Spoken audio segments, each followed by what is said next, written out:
Il existe encore sur Terre quelques lieux où le ciel nocturne ressemble beaucoup à celui que nos ancêtres pouvaient contempler chaque nuit, à une époque où l'éclairage nocturne était rare. Par une telle nuit, sans nuages et sans lune, on peut voir environ 6000 points lumineux sur un ciel noir. Le motif que ces points forment est peu changeant. Il tourne en bloc dans le ciel au cours de la nuit et revient quasiment identique le lendemain à la même heure. À l'œil nu, on peut voir qu'une traînée blanche barre le ciel. On l'a nommée la Voie lactée. Quelques points brillants vagabondent sur cette trame. On les nomme planètes.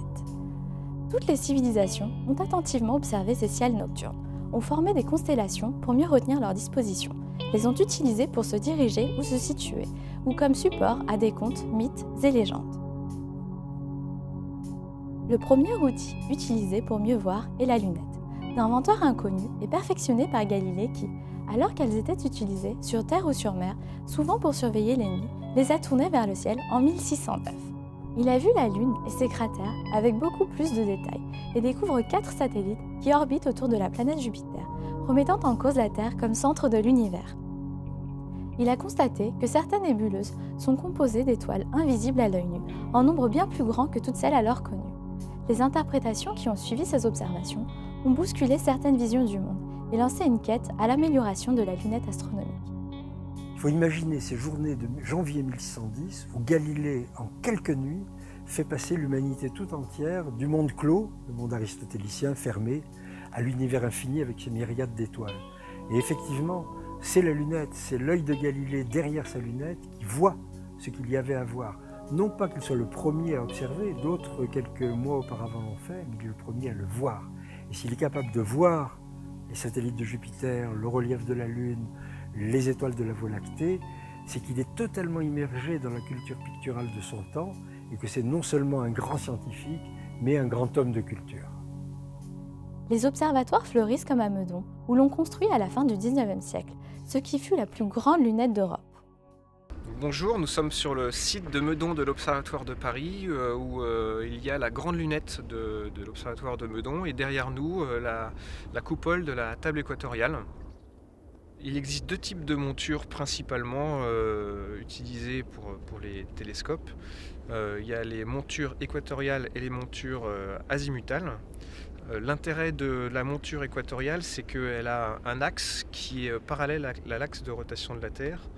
La raison pour laquelle on n'utilise plus les télescopes et les lunettes, en tout cas pour des fins astrophysiques, c'est principalement la pollution lumineuse. La seconde raison, c'est la turbulence atmosphérique qui est due à la ville de Paris et aux activités humaines ici.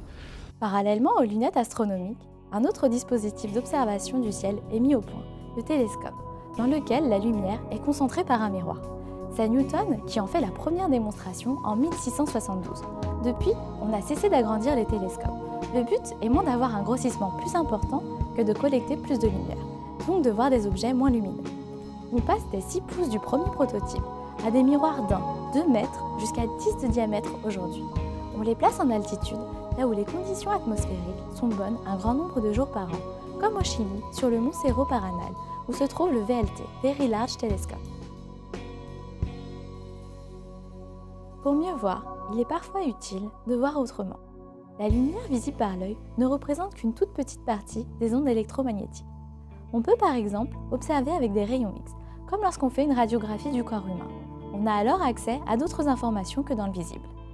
Le problème, c'est que l'atmosphère absorbe les rayons X venus du ciel, comme à peu près toutes les ondes électromagnétiques, sauf le visible bien sûr, mais aussi les ondes radio.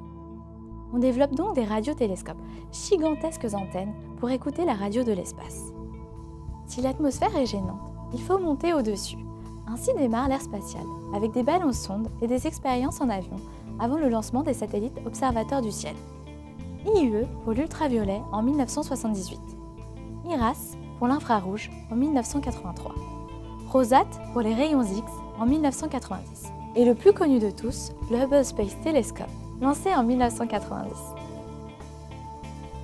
De nouvelles missions continuent d'observer depuis l'espace les domaines qui ne sont pas observables au sol. GALEX en UV permet de voir les régions où se forment les étoiles dans les galaxies distantes. XMMM Newton et Chandra en rayons X observent des bulles de gaz chauffées à plusieurs millions de degrés et les phénomènes très énergétiques, tandis que Spitzer, en infrarouge, nous dévoile l'émission des poussières froides autour d'étoiles jeunes ou dans les galaxies.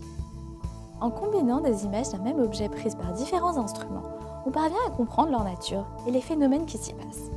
La nébuleuse du Crabe est un reste de supernova, une étoile massive ayant explosé en l'an 1054. On voit dans le visible une coquille de filaments, qui sont les restes de l'atmosphère de l'étoile ayant explosé et sont toujours en expansion.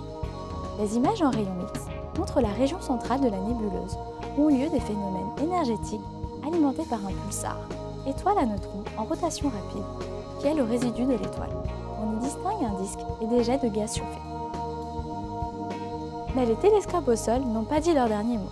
Le VLT comprend 4 télescopes de 8,20 m de diamètre chacun, avec la particularité que leur lumière peut être combinée par interférométrie pour atteindre un niveau de détail sans précédent.